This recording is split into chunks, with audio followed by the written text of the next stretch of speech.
Hey, so I just finished watching, what was it? The Gentleman. Uh, so I can't get really good lighting on this video, so I'm trying an untraditional angle for this review. I know everyone likes to keep videos centered and normal, but why not try doing an untraditional review for once, right? Why not try something new instead of sticking to the formula? Kinda like this movie, right? Yeah. So before I get into my review of this movie, I just want to quickly mention my thoughts on Terminator Dark Fate, which I watched like a week ago. I realized I forgot to do a review for it. So I'm gonna do a mini one of that right now. So without going into spoilers for it, since I'm guessing if you're watching a review for The Gentleman, you probably hadn't seen a completely unrelated other movie. The opening of Terminator Dark Fate that everyone kept complaining about, I thought that was a great move. I personally love that because I thought it added an interesting layer to the characters and was something that I was looking forward to seeing being developed in the last movie that wasn't developed. I also found like the death count kind of surprising for the most part, especially of the newcomers because I knew they were going to be doing sequel baiting. So the characters that they picked and choose off that were kind of surprising. Although I noticed the pattern for the characters that were returning from previous films. So that was pretty predictable. But other than that, it was a lot better than I thought it would be. I thought it would be pretty bad, but it was fine. I gave it like a 7.25 out of 10. So now that I finished that little mini review, let's shift a little bit. Yeah, now you can see the really bad lighting. And do a review for The Gentleman.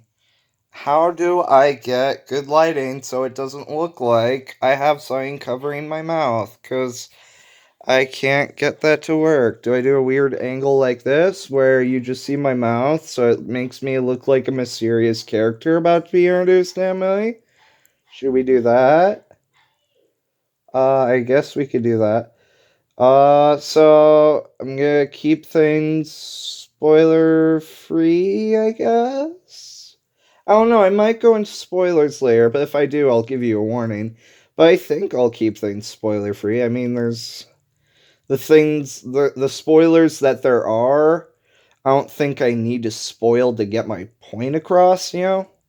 Also, why am I talking with my hands? I guess because I know the space is available, I feel like I should be doing something with it, so I'm going. Rrr. Anyways, so I'm just gonna sit up. Maybe that'll make the. Yeah, this is really helping lighting wise. Ooh, now it's mysterious because now part of my face is not being lit well. Who cares about lighting? So, the first, let me just say what I think of Guy Ritchie movies because it was written and directed by Guy Ritchie. For those who don't know, Guy Ritchie did Snatch is probably his most iconic film. He also did Lock, Stock, and Two Smoking Barrels. Those are the two that this one is most like. Those were the two earliest films in his career. Uh, Another film that this one is a lot like is Rock and Rolla, which is my favorite of the bunch. That one's also a lot in line with this. That's what I like to call modern. That's like modern Guy Ritchie goodness. And he also did The Man from Uncle. He did the Robert Downey Jr. Sherlock Holmes movies. He did the Disney Aladdin movie, which didn't feel like him at all. He did King Arthur with Charlie Hunnam and Jude Law. I think it's called like Legend of the Sign Sword. I don't know. And what else? I think that's like it for his repertoire of films. But Guy Ritchie has been very hit or miss for me. Like, uh 50% of the time I like his movies and 50% of the time I don't. And it's varying degrees for each particular movie uniquely of how much I like or dislike it. My least favorite film is his first film, Lock, Stock, and Two Smoking Barrels. And like I said, my favorite film is Rock and Rolla. At this point, that before I went in to see the movie. So then in between we got The Man from Uncle, which I'd also place in between. Rock and Rolla and Man from Uncle I gave like eights, I believe. But Rock and Rolla is like number one at this point. Uh, Also at towards the middle, I think Snatches. Snatches like second or third. That one I also gave like an 8, maybe 7.5, I don't know. Uh, and then Lock, Stock, Two Smoking Barrels. That one I gave like a 5 or 6, I think. Uh, what else? Aladdin, I gave like a 5. And then Sherlock Holmes, I gave like a 6. So, like I said, very hit or miss, literally 50-50. There's 3 I liked at this point and 3 I didn't. If you want to divide it between under 6 and above 6. So, yeah. And then we get to The Gentleman. And what I thought of this one was, when I saw the trailers, I was like, okay, yeah, this reminds me of Rock and Roll. This seems like my alley of Guy Ritchie, where it's like modern, harkening back to the first 2 films. But this time, instead of the comedy not landing with me, like it did with Lock, Stock, and then only occasionally landing with me with Snatch, it's actually landing with me like in Rock and Rolla. And yeah, it did. That was the best part of this movie, was that it was extremely, extremely funny. Uh there's some stuff that is not PC that might make some people angry. So if that's not your type of film, then maybe this is not for you.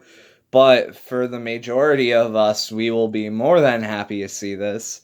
I won't spoil any of the jokes, but they are very funny. This is definitely the best film to come out January in a while.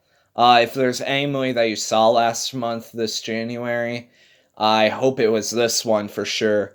It was really funny. Don't expect a ton of action, even though there is some, like Hugh Grant jokes about, his character jokes about in the movie. There isn't a lot of action. I think part of that is due to the small budget, and Guy Ritchie was just like, here, this is what I actually want to make, after Aladdin was just a Disney movie and not a Guy Ritchie movie. This was him actually showing his passion and what he really truly wanted. And it really shows. Like, it's an infinitely more entertaining film than everything that he's done up to this point. In fact, it's his best film yet. Arguably, I'm still teeter-tottering between this and Rock and Rolla. I'd say they're his 2 best films for sure, but which one's better, I'm not quite sure. Thing is, Rock and Rolla has the best standout moments, but The Gentleman is so consistently good. Like, it never stops being good, and Rock and Rolla has moments where the pacing teeters, and the Rock and Rolla has like extremely funny scenes, but then also like scenes that are not as good to offset it, which is why people were kind of mixed on it. But I still love that movie because it was way better than. I'd rather have some good than no good, you know. Uh, so yeah, I love this one. It was extremely funny. The cast was charismatic. It was a lot of fun. The tone. Uh, it was pretty intense, and like it was unpredictable at times, even though there were like a couple of scenes that were pretty predictable. I won't go into specifics. It's still of the whole, like, was still, like, enough deviations plot wise that I didn't see coming that it kept me on my toes. But the way that they register the cast is a little misleading because Matthew McConaughey is like listed first in the cast list, and I feel like he's barely in the movie. Like Hugh Grant is in it more than he is, and then Colin Farrell is also like barely in the movie, just like him. And yeah, Charlie Hunnam is basically the main character, but it's like one of the best narrations of Charlie Hunnam. Like I said, the whole cast is very funny, very charismatic. The humor is like definitely peak Guy Ritchie for sure. This is like the best he's done. It also gets pretty meta at times. So I don't know if that's a turnoff for you guys, but I love that in movies. It's not like the whole movie exists within the movie, but it kind of is. You'll see what I mean when you see the movie. If you see the movie, that is. It's not like I'm gonna force you to watch the movie, but like, you know. But I found that really funny. I won't spoil any specifics of the plot, because that kind of caught me off guard. But yeah, I was expecting it to be more violent than it was. Sorry that the camera's shaking. Uh, but it wasn't all that violent. But yeah, it's really just more of a crime comedy than anything. And it's just a really funny one at that. I definitely liked it way more than I thought it would. I would. It's way better than the trailers. I'd say give it a shot, even if you're not confident about it, because I want everyone to like support this film as much as they can, because it like feels like a movie that earns it. And people are really seen to like this. I know my reviews usually tend to skew towards the minority, but I'm just giving my honest opinion. It's not like I'm trying to be what's the word? It's not like I'm trying to be a hipster where I'm going against the grain. I'm just literally saying exactly what I think. Most people do like this one, and so do I. But I think I'm still liking this more than most people because I gave it like an 8.5. My brother, who also loved it, gave it a 9. And then the friend I saw it with also loved it. So it kind of feels like everyone loved it because then I talked to other friends who saw it at a different time and they also loved it. And I've just kind of heard positive things around the web about that too. And it just seems that everyone seems to be vibing with this movie pretty hard. I heard some people, like critics, were like, well, if you're not a fan of Guy Ritchie, then this won't turn you otherwise. Oh no, there goes the camera. But I disagree with that. That's not true. This one definitely sways me way more towards Guy Ritchie than his other movies have. So I wholeheartedly disagree with that statement because this does wonders for his reputation in my eyes. So don't listen to that guy, in my opinion, whoever said that. I give the movie an 8.5, maybe 9 out of 10. I could be swayed to a 9 out of 10. But for now, I think I'll leave it an 8.5 out of 10. It's extremely good. I'd highly recommend it. It's just a blast. It was fun. Yeah. Think that's. Oh, wait. No, I want to tell you my personal experience with the film now. Because we had quite a few hiccups when trying to watch the movie. The movie did not want us to watch it. It was kind of amazing. So we walk into the movie theater, right? And I'm just going to set this down because I might want to talk with my hands. So we're at the movie theater and the movie has to start in like 10 minutes, right? So we got 10 minutes and we're like, so the ads usually play for 20 minutes. So we think we're in the clear to go in to see the movie, right? And at worst, we might catch the tail end of the credits. No harm, no foul. It's not like that would be a big spoiler or anything. But then when we walk into the movie theater, we see the inside of a car. And if you've seen the movie, you know where I'm going with this. And we're all like, oh, that's funny. It looks like they're playing a car commercial. And what is this? We walk up all the way up the aisle. We walk over to our seats. There's people sitting in our seats, so we should have noticed sign was wrong, but we really didn't. Uh, we thought it was a car commercial, but it was the ending of the movie. And not only the ending of the movie, but a very big spoiler ending of the movie, like the final instance of violence and death and all that ending of the movie. And the violence is about to ramp up to its final climactic moment. And we're sitting here thinking it's a car commercial because it's showing a car. And we certainly can't be that early, right? And it feels like an ad. And we're just like, oh, it's just kind of weird. Everyone's filing in, and I guess we're a little later sign. We're actually too early. And we're like, huh, there's a lot of people here.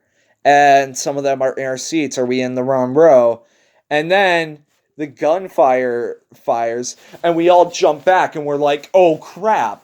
But then one of my friends did not say, oh crap. And we suddenly realize, oh no, we're getting the ending of the movie spoiled for us. So we just bowled out the door. Like, we run all the way down the stairs and just back out and just as fast as we can, hoping not and praying to not get spoiled for us. And we're just like, oh no, what happened? And that's not even the end of the hiccups. Because then, after we were told we could go back in and we started the movie, the projector that we watched the movie on would not stop glitching. So, every like couple minutes, the words would get slurred really bad. So, like, whenever someone would say something, the words would sound like this,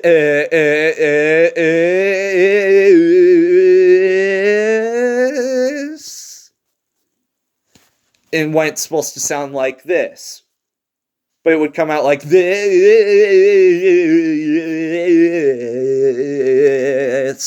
because the projector was really bad. So that would happen, making the movie like 20 hours longer. And my brother was like, that movie was extremely good, but I wouldn't doubt if it was 2.5 hours. It probably was 2.5 hours, our cut of the movie, because the projector kept elongating every C bomb to go.